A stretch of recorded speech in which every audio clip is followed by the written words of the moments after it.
was 12 and told my parents that I was going to be a missionary. And it took 40 years before we actually ended up on the mission field. But I had gone on a mission trip to Cambodia, and I came home from that trip and I asked Jim, do you think you could be a full-time missionary? And he said, I don't think God's calling me to that. And at the time we had just bought what we thought was going to be our retirement home. And that's one of the reasons. He was like, we were going to be right here till we retire and be comfortable in this house. And but God had another plan. I asked God, I said, if you're really calling me, you need to let him know. And within about a year or so, he's the one that brought it up again. And so we just bought a house 6 months ahead of time. We knew, we had to sell the house and sell everything. And I was kind of like, I just don't think I want to do that. And was kind of convicted by the truth of the scripture. And all of a sudden it became very, very important to me that my family and my church and the people around me knew that I really believed this was true. And so Jesus never lied to us about this, that there would become a time when we would have to leave it all behind. And so we did.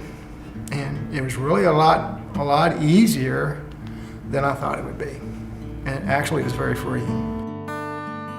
I was looking through a edition of the Christian Standard, and you guys had an ad in there about the solar kit, and I showed it to Jim. I said, oh man, look at this would be so great. And so I was telling my sister about it, and she said, well, they have a booth here.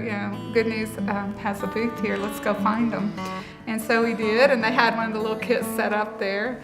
And so we were able to meet Mike and Tom, and they said, yes, we have some people that have sponsored some churches, and we would love to get you one. We were talking, I'd been looking at little miniature projectors anyway. I was thinking about buying one. I didn't know what this was going to cost anyway. And then they said, oh no, we can get you one, And I've had a long association with Good News Productions. My dad, Zide and my father are very good friends. He's probably known my dad ever since he was the forwarding agent for my aunt who worked in Zimbabwe. And they were just, Tom was just talking about my Aunt Mary. He's a good friend. He was good friends with her. He knew her very well. And so there was a family connection there, We got to talking to these guys for a long time. I said, no, man, we got church people that are sponsoring these things, and we can just get you one together and you can take it back to Papua New Guinea. We're like, man, what a great thing. Yeah, the solar part is great. He works with a couple of Bible colleges out in the jungle. One Bible college we have to drive for 8 hours, ride on a boat for 4 hours, and then hike for 4 hours to get to this Bible college. And there's no electricity I died last time I hiked out of there. So anyway, I think that would be wonderful, the solar kit, to be able to show them some films and some resources.